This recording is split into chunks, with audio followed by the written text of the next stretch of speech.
अस्सलाम वालेकुम my YouTube family, welcome back to my channel Sheen reaction. This is Meenusheen Chaudhary. तो कैसे हैं आप सब लोग। जैसा कि बांग्लादेश से एक बड़ी खबर आई कि शेख हसीना जो हैं उन्होंने इस्तीफ़ा दे दिया और वो इंडिया जो है रवाना हो गई।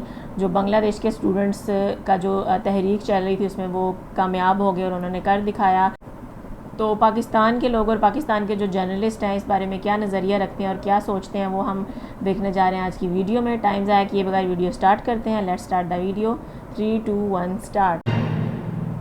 बिस्मिल्लाहिर्रहमानिर्रहीम। अस्सलाम वालेकुम नाज़रीन, आप यूट्यूब चैनल देख रहे हैं। मैं इमरान खान हूँ। बहुत इंपॉर्टेंट डेवलपमेंट है, इसलिए रास्ते में जाते हुए मैं आपको इससे अपडेट कर रहा हूँ। पाकिस्तान तहरीक इंसाफ के जलसे के लिए लोग जा रहे हैं और सवाबी की तरफ मैं भी ट्रैवल कर रहा हूँ रास्ते में रुक के। और मैंने ये वीडियो इसलिए रिकॉर्ड करवाने का फ़ैसला किया क्योंकि बांग्लादेश में बहुत बड़ी इंपॉर्टेंट खबर आई है। इस हवाले से मैंने 2 वीलॉग्स भी किए थे, तफसीलात आपके सामने रखी थी कि एक्चुअली बांग्लादेश में हो क्या रहा है और ये सारी तहरीक खड़ी क्यों हुई और इसकी वजह क्या बनी। थोड़ा सा बैकग्राउंड मैं आपको बता दूंगा, लेकिन पहले मैं आपको जो मेन खबर है वो दे दूं कि बांग्लादेश के अंदर तख्ता उल्टा गया। जो वज़ीर आज़म हसीना वाजिद हैं उनसे इस्तीफ़ा ले लिया गया। उन्हें इस्तीफ़ा देने के लिए आर्मी चीफ वहाँ पे पहुँचे। उन्होंने कहा जी इस्तीफ़ा दो, मुल्क के हालात बहुत ख़राब हो गए और कोई भी कंट्रोल नहीं कर सकता। तो हसीना वाजिद ने इस्तीफ़ा दिया और इस्तीफ़ा देने के बाद वो फ़रार हो गई बांग्लादेश से। और बांग्लादेश से फ़रार होने के बाद हसीना वाजिद एक हेलीकॉप्टर में बैठी और इंडिया में अगरतला का इलाका है वहाँ पे जाके उन्होंने अब तक जो इत्तलात आ रही है वहाँ पे लैंड किया है। अब वो इंडिया पहुँच गई हैं। इंडिया उन्हें प्रोटेक्शन देगा या इंडिया से आगे वो कहीं और जाती हैं, क्योंकि देखें हेलीकॉप्टर तो बहुत ज़्यादा दूर जा नहीं सकता। तो इंडिया से आगे फिर कोई फ़्लाइट उनको लेनी पड़ेगी और उन्हें यूरोप जाना है, अमेरिका जाना है या कहीं और जाना है, अपने किसी हमायती के पास पहुँचना है। तो फिर हसीना वाजिद साहिबा को निकलना पड़ेगा इंडिया में किसी एयरपोर्ट के ज़रिए से। वो अपने ज़रूरी कागजात और सामान वगैरह लेकर निकल गई हैं। हसीना वाजिद साहिबा के मुस्ताफ़ी होने से पहले के जो बयानात हैं ज़रा उन पे आप गौर कर लीजिए। उन्होंने ये कहा कि ये जो तलबा हैं ये तलबा नहीं हैं, ये दहशतगर्द हैं और अवाम हमारे साथ मिलकर इन्हें कुचल दें। हसीना वाजिद ने अवाम को अवाम के साथ लड़ाने की कोशिश की, नफ़रत को भड़काने की कोशिश की। वो हुकूमत के अंदर मौजूद है, उन्होंने पुलिस का बेदरेग इस्तेमाल किया, जबर और फस्तायत का सहारा लिया, उन्होंने फ़ौज का इस्तेमाल किया और टैंकों को और बख्तरबंद गाड़ियों को और जदीद हथियारों को वो सड़कों पर लेकर आ गए। मुजाहिरीन के ऊपर बराह रास्त फायरिंग की गई और सैकड़ों लोग गुज़िश्ता 24 से 36 घंटों के अंदर बांग्लादेश में शहीद हो गए। ये सारी सूरत हाल के लिए हसीना वाजिद ज़िम्मेदार हैं। उन्होंने ना सिर्फ जो तलबा है उन्हें दहशतगर्द करार दिया बल्कि उन्हें गद्दार करार दिया। अच्छा, ये एक सेट पैटर्न है और फार्मूला है जो हमारी थर्ड वर्ल्ड कंट्रीज़ है ना, या जो तरक्की पजीर ममालिक हैं जैसे पाकिस्तान है, बांग्लादेश है, इंडिया है, इवन इस तरह के और बहुत सारे मुल्क हैं, यानी बहुत सारी ऐसी रियासतें, अमेरिका में भी ये होता रहा है, यूरोप के अंदर ऐसा हो जाता है। तो ये एक बड़ा सेट पैटर्न है।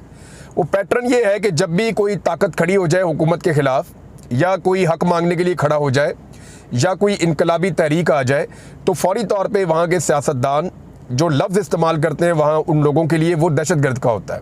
वो ये कहते हैं या तो ये गद्दार है और ये दहशतगर्द है। ये 2 टाइटल फ़ौरन दे दिए जाते हैं। सरकारी टेलीविज़न को और सरकारी ज़राए इब्लाग को इस्तेमाल किया जाता है। जो मीडिया हाउसेज जिनको ख़रीदा जा सकता है उनको ख़रीदा जाता है। अखबारात के अंदर सुर्खियाँ छापी जाती हैं।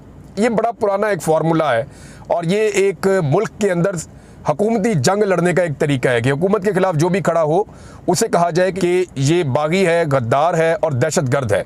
बल्कि पाकिस्तान जैसे मुल्कों के अंदर 1-2 चीज़ें और भी इस्तेमाल की जाती हैं। यानी हमारे जो मुसलमान मुल्क हैं यहाँ पे ब्लास्फेमी भी इस्तेमाल की जाती है।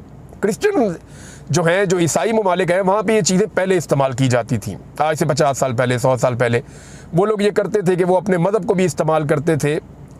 हुक्मरान जो है वो अपने मुखालिफिन को दबाने के लिए मज़हब का सहारा लिया करते थे, लेकिन अब वो सेकुलर हो गए, अब वो ऐसा नहीं करते। लेकिन हमारे मुल्कों में अभी भी ये होता है। यानी हमने देखा कि इमरान खान के ख़िलाफ़ मज़हब का सहारा लिया गया, लंबे अरसे तक उसको यहूदी एजेंट कहा गया और बहुत सारे लोग हैं उनको मज़हब का सहारा लिया गया। फिर कुछ ऐसी तंजीमें हैं जिन्हें एस्टेब्लिशमेंट या हुकूमतें जो हैं वो सपोर्ट करती हैं, जिनको वो पालती हैं और उनके ज़रिए से वो अपने सियासी मुखालिफिन के ऊपर मज़हब का एक चार्ज लगाते हैं, ब्लास्फेमी के उनके ऊपर मुकदमात बनाते हैं। सिर्फ पाकिस्तान में नहीं, ये दुनिया भर में होता है। तो यहाँ पे जो हसीना वाजिद ने किया, उन्होंने लोगों को कहा जी ये गद्दार हैं, स्टूडेंट्स को, और उन्हें कहा जी कि ये रज़ाकार हैं। अच्छा, रज़ाकार का मैं आपको मतलब बता देता हूँ कि ये एक्चुअली तो पर्शियन का यानी फ़ारसी ज़बान का लफ्ज़ है रज़ाकार। इसका मतलब तो ये होता है कि मदद करने वाला, हाथ बटाने के लिए जो आ जाते हैं रज़ाकाराना तौर पे, यानी लोगों की मदद के लिए रज़ाकाराना तौर पे आ जाते हैं, मदद करते हैं लोग। तो मदद करने वाला, हाथ बटाने वाला, इसको रज़ाकार कहते हैं। लेकिन बांग्लादेश में रज़ाकार किसी और को कहते हैं। हुआ ये था कि 1971 में, 70-71 में जब पाकिस्तान, मशरक़ी पाकिस्तान अलग हो रहा था, बांग्लादेश बन रहा था, उनकी एक आज़ादी की तारीख थी। हमारे लिए जो है वो एक बहुत बड़ी प्रॉब्लम थी, हमारा मुल्क टूट रहा था। तो उस वक्त बांग्लादेश में बहुत बड़ी तादाद में ऐसे लोग थे जो पाकिस्तान के हामी थे, मुश्तरका पाकिस्तान के हामी थे, और वो ये कहते थे जी पाकिस्तान इकट्ठा रहना चाहिए, मशरक़ी और मगरबी पाकिस्तान को कुछ भी हो जाए अपने मामलात रिजॉल्व करने चाहिए, और पाकिस्तान एक साथ इकट्ठा रहेगा तो मजबूत रहेगा। बात भी ठीक थी उनकी, उनका अपना एक पॉइंट ऑफ व्यू था। लेकिन वो लोग जो ये नुक्ता नज़र रखते थे उन्हें रज़ाकार कहा जाता था, वो रज़ाकार कहलाते थे। तो इसलिए जो बांग्लादेश है वहाँ पे रज़ाकार का लफ्ज़ एक गाली बन गया था, और रज़ाकार का जब लफ्ज़ इस्तेमाल करते हैं तो बहुत सारे रज़ाकार गिरफ्तार भी हुए थे, बहुत बड़े पैमाने पे। उनमें से हज़ारों की तादाद में लोग जो हैं उन्हें सज़ाएँ भी हुई थी, बल्कि 2022 तक उनको फांसियाँ लग रही थी। जमात इस्लामी उन लोगों को बहुत ओन करती है, पाकिस्तान के अंदर जो तंजीम है जमात इस्लामी, वो उन रज़ाकारों को बड़ा ओन करती है। तो हसीना वाजिद ने ना सिर्फ इन्हें गद्दार कहा, बागी कहा, इन्हें दहशतगर्द कहा, बल्कि इनको रज़ाकार भी कहा, और इनके खिलाफ तमाम नफरत वाले इत्कंडे इस्तेमाल किए, और ये कहा कि इनको कुचल देंगे, और कुचलने के लिए पूरी रियासती मशीनरी को सड़कों के ऊपर वो लेकर आई। लेकिन नौजवान नहीं माने, नौजवान डट गए, और जो कल तक की इतला थी 100 के करीब वहाँ पे लोग जाँ बाक हुए थे, और अब जो इतलात हैं वो सैकड़ों की इतलात आ रही हैं कि एकदम बहुत बुरे हालात हो गए बांग्लादेश में। लेकिन लोग अपने घरों को नहीं गए, तलबा अपने घरों की नहीं गए। ये सारी तारीख जो है वो आप ये समझ लें कि नॉन पॉलिटिकल किस्म की रही है। अब पॉलिटिकल इन्वॉल्वमेंट तो होती है, देखें कहीं ना कहीं कोई ना कोई फंडिंग कर रहा होता है, कोई ना कोई चाह रहा होता है कि एहतजाज हो हसीना वाजिद के खिलाफ। लोगों के अपने अपने सियासी अज़ाइम और मकासद होते हैं, लेकिन इतनी बड़ी तहरीक जो है वो खाली पैसों के साथ खड़ी नहीं की जा सकती जिसमें इतनी बड़ी तादाद में तलबा अपनी जानें दे दें। ये मामला उठा था पिछले महीने में। पिछले महीने में थोड़ा बैकग्राउंड में आपको बता देता हूँ कि हुआ ये था कि बांग्लादेश में एक कोटा है, एक कोटा सिस्टम है कि सरकारी नौकरियों के अंदर 56% हिस्सा जो है वो हुकूमत जिसे चाहती है उन लोगों को दे देती है, मुख्तस किया हुआ है उन्होंने। यानी इसमें 30% वो लोग हैं जो लोग जंग आज़ादी के अंदर जिन्होंने हिस्सा लिया था। पहले तो वो लोग थे, फिर वो मर गए, उनके बच्चे, फिर अब कहते हैं जी उनके पोते पोतियों को भी हमने नौकरियां देनी है, तो 30% नौकरियां उनको दे दी, कुछ खवातीन को दे दी, कुछ जो है ख्वाजा सरा उनको दे दी, कुछ माजूरों को दे दी, कुछ और अकलियतों को दे दी, कुछ जो है वहाँ पे पिसे हुए तबकात है उनके लिए कर दी। लेकिन 56% नौकरियाँ मेरिट के खिलाफ चली जाती है। अब तलबा ये कहते हैं कि जनाब ये क्या बात हुई। ये 30-40 तलबा का एक ग्रुप था, इन्होंने सबसे पहले आवाज़ उठाई, एहतजाज किया एक कॉलेज में, पुलिस ने इनको मारा, बाकी कॉलेज भी मैदान में आ गए, और करते करते इतने बड़े पैमाने पे बांग्लादेश में एहतजाज शुरू हो गया कि पिछले दिनों जो लोग शहीद हुए थे उनकी तादाद 200 से ज़ायद हो गई थी, कि 200 से ज़ायद पिछले महीने में लोग शहीद हो गए थे बांग्लादेश के अंदर दंगों में। फिर वहाँ की सुप्रीम कोर्ट ने फैसला तलबा के हक़ में दे दिया। जब तलबा के हक़ में फ़ैसला आया तो उसके बाद ये रिलैक्स हो गए, लेकिन हुकूमत ने फिर भी इनके बारे में कार्रवाइयाँ जारी रखी। बहुत सारे लोगों को गिरफ्तार किया गया, तलबा के ऊपर एक्शन लिया जा रहा था। तो तलबा ने बार बार वार्न किया, और 32 तो बच्चे थे जो शहीद हो गए थे। यूनिसेफ की एक रिपोर्ट है, वो रिपोर्ट ये बताती है कि 32 या 33 बच्चे थे जो मारे गए थे इन सारे वाक़यात के अंदर, जो पुरतशद्दुद वाक़यात हुए थे बांग्लादेश में। तो उसके बाद अब जो तलबा हैं उन्होंने कहा जी कि नहीं ऐसे नहीं बात बनेगी, आप हमसे बदला ले रहे हैं, और फौरी तौर पे इन्होंने एक्शन लेना शुरू किया, और दोबारा तलबा सड़कों पर आ गए। उन्होंने मुतालबा किया जी हसीना वाजिद इस्तीफ़ा दें, जितने लोग जिम्मेदार हैं वो सारे इस्तीफ़ा दें, जिन्होंने हमारे नौजवानों को कत्ल किया वो इस्तीफ़ा दें, जिन्होंने बच्चों को मारा वो इस्तीफ़ा दें, रिज़ाइन करें। अब हसीना वाजिद दोबारा से डट गई, इक़्तिदार उन्हें बहुत प्यारा लग रहा था, और फ़ौज के साथ मिलकर वो इक़्तिदार में आई हुई थी। यानी बांग्लादेश की एस्टेब्लिशमेंट ने हसीना वाजिद को हुकूमत बनाकर दी हुई थी, जैसे पाकिस्तान में एस्टेब्लिशमेंट ने शहबाज शरीफ को हुकूमत बनाकर दी हुई है। हालांकि वो वहाँ पे जीत नहीं रही थी। हसीना वाजिद चौथी मरतबा लगातार वज़ीर आज़म बनी है। उनको इस ओहदे से इतना प्यार हो गया कि 2009 से लेकर अब तक वो लगातार वज़ीर आज़म है। और पाकिस्तान के अंदर जो ख्वाब देखे जा रहे थे वो यही देखे जा रहे थे। यानी मैं आपको पढ़ के सुना देता हूँ, सुहेल वड़ाइच साहब ने इस ख्वाब का तज़किरा भी किया था।